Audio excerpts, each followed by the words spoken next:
Think, digest and make it an integral part of your life. पुस्तक परिचय चॅनलमध्ये आपल्या सर्वांचं स्वागत आहे.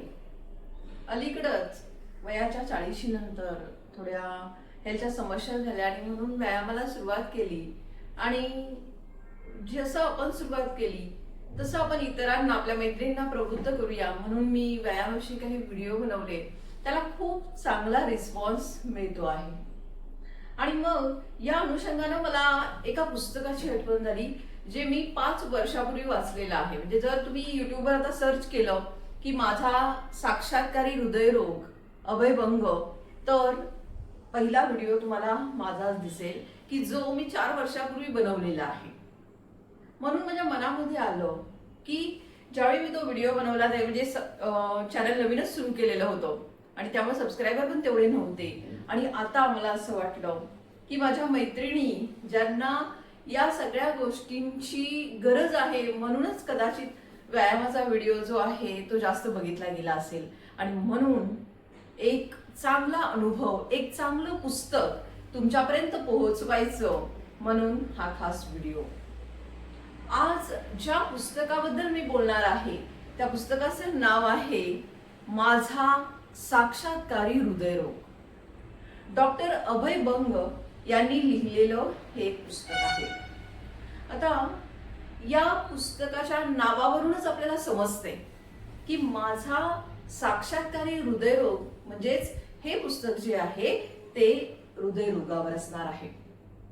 पण हे पुस्तक केवळ हृदयरोगावर नाही. लेखक जे आहेत ते डॉक्टर अभयभंग स्वतः डॉक्टर आहेत.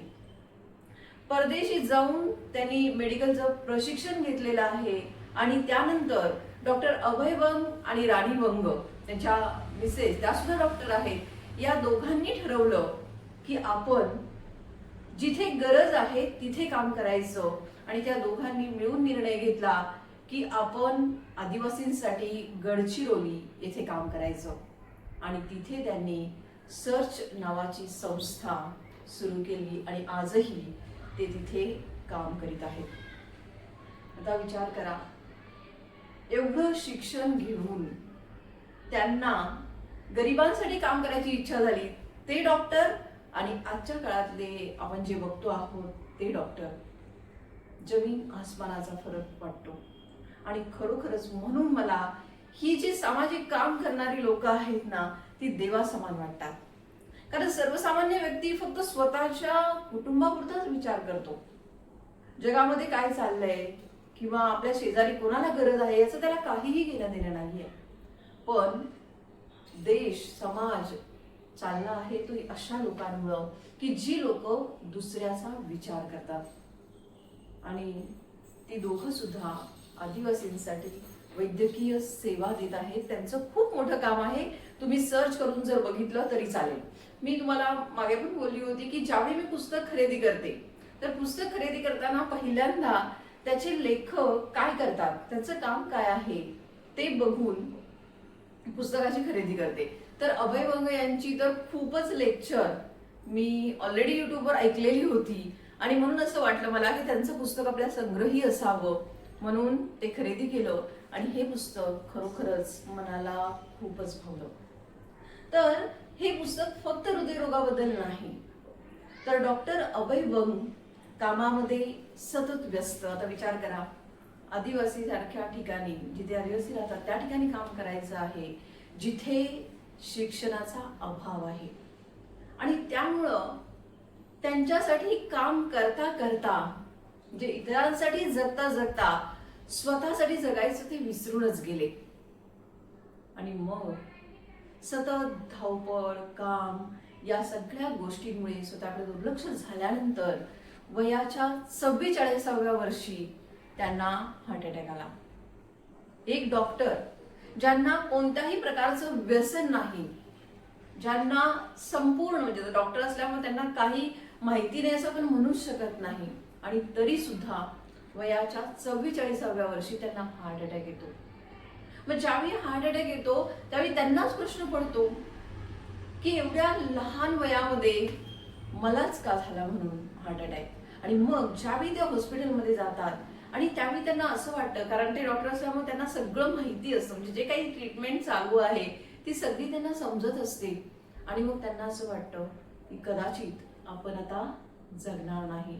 आणि अगदी हॉस्पिटलमध्ये असताना ते राणी मग यांना त्याच्या शेवटच्या इच्छा किंवा पुढे काय करायचं याची सुद्धा माहिती देऊन ठेवतात. म्हणजे एवढं त्यांना म्हणजे वाटत होतं की आपण आता जगणार नाही.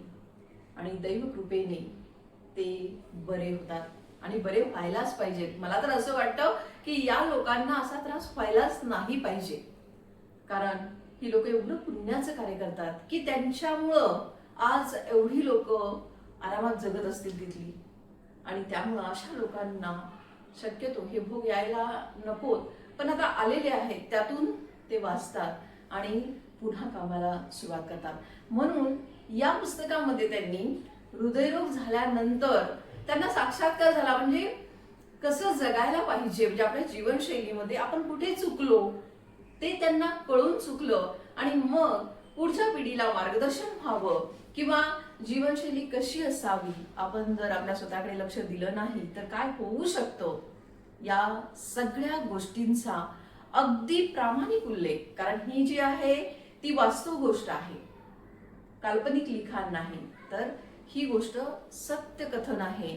त्यामुळे त्यांनी अगदी प्रामाणिक अनुभव, म्हणजे त्यांना हा आजार होतो, त्या आजारातून ते बाहेर कसे पडतात, त्यावेळी त्यांच्या मनातला जो संघर्ष आहे, भावनिक संघर्ष आहे, तो या सगळ्या गोष्टींचं वर्णन अतिशय सुंदररित्या केलेलं आहे. आणि मग हे वर्णन करून झाल्यानंतर शेवटी त्यांनी हृदयरोग होऊ नये म्हणून आपण काय काय काळजी घेतली पाहिजे यासाठी सुद्धा आपल्याला मार्गदर्शन केलेलं आहे. पहिली महत्वाची गोष्ट त्यांनी सांगितलेली आहे की जर तुम्हाला हार्ट अटॅक पासून लांब राहायचं असेल तर दिवसाला कमीत कमी 30 मिनिटे तरी तुम्ही चाललं पाहिजे. ज्यावेळी तुम्ही 30 मिनिटं चालाल त्यावेळी तुमची हार्ट अटॅकची शक्यता जी आहे ती 50% कमी होते. जे चालणं खूप महत्वाचं आहे. आता आजकाल आपण बघतो की सगळ्यांकडं 4 व्हीलर 2 व्हीलर झालेले आहेत आणि त्यामुळं व्यक्ती चालायलाच बघत नाही. आणि त्यामुळं जेवढा व्यायाम व्हायला पाहिजे तो सुद्धा व्यायाम होत नाही आणि त्यामुळं आजारपणाला निमंत्रण दिलं जातं. त्याचबरोबर योगासनं सांगितलेलं आहे की व्यायाम केला पाहिजे. शरीराला योग्य तो व्यायाम आपण जर केला तर आपलं आयुष्य वाढतं आणि आपल्याला आजारांना सामोरं जावं लागत नाही. मग कोणते व्यायाम करावेत याचाही उल्लेख त्यामध्ये आहे. आणि तिसरी महत्वाची गोष्ट सांगितली आहे जी सगळ्यात महत्वाची आहे, जी आपण व्यायाम केला, आपण योग्य ती काळजी घेतली, आपण आहार व्यवस्थित घेतला, त्याचबरोबर सगळ्यात महत्वाचं आहे आपल्या मनाची स्थिती. ज्यावेळी ते आजारी असतात त्यावेळी त्यांना एक कोण भेटायला आलेले आहे ते पुस्तक गिफ्ट देतात आणि त्यामध्ये हे सांगितलेलं असतं की आपल्या मनाची स्थिती जी आहे ती स्थिती शरीराच्या स्थितीवर परिणाम करते. आरोग्य जर आपल्याला चांगलं ठेवायचं असेल तर व्यायामाबरोबरच आपण काही ना काहीतरी निस्वार्थ कृती करणं खूप महत्वाचं आहे.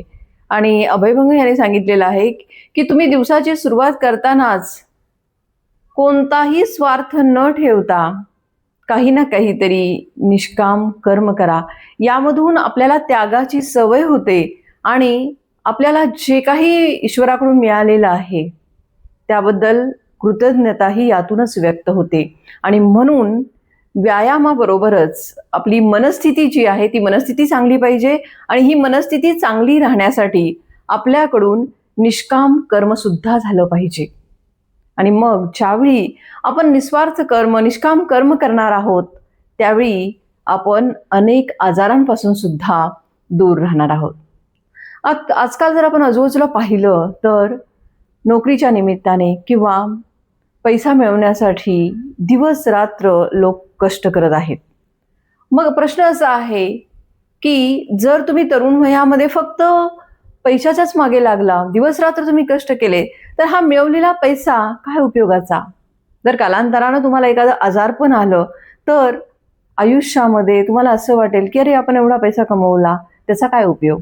त्यामुळं हा जो कमावलेला पैसा आहे तो पैसा आपण वापरायला सुद्धा पाहिजे, म्हणजे त्याचा उपभोग सुद्धा घेतला पाहिजे आणि त्यासाठी व्यायाम करणं खूप महत्त्वाचं आहे. तर ज्यांना डॉक्टर अभय बंग यांचा हा हृदयरोगाचा अनुभव जाणून घ्यायचा आहे आणि हृदयरोग आपल्यालाही होऊ नये म्हणून काय काळजी घेतली पाहिजे याविषयी माहिती हवी आहे, त्यांनी नक्की वाचावं असं हे पुस्तक, माझा साक्षात्कारी हृदयरोग, डॉक्टर अभय बंग. धन्यवाद.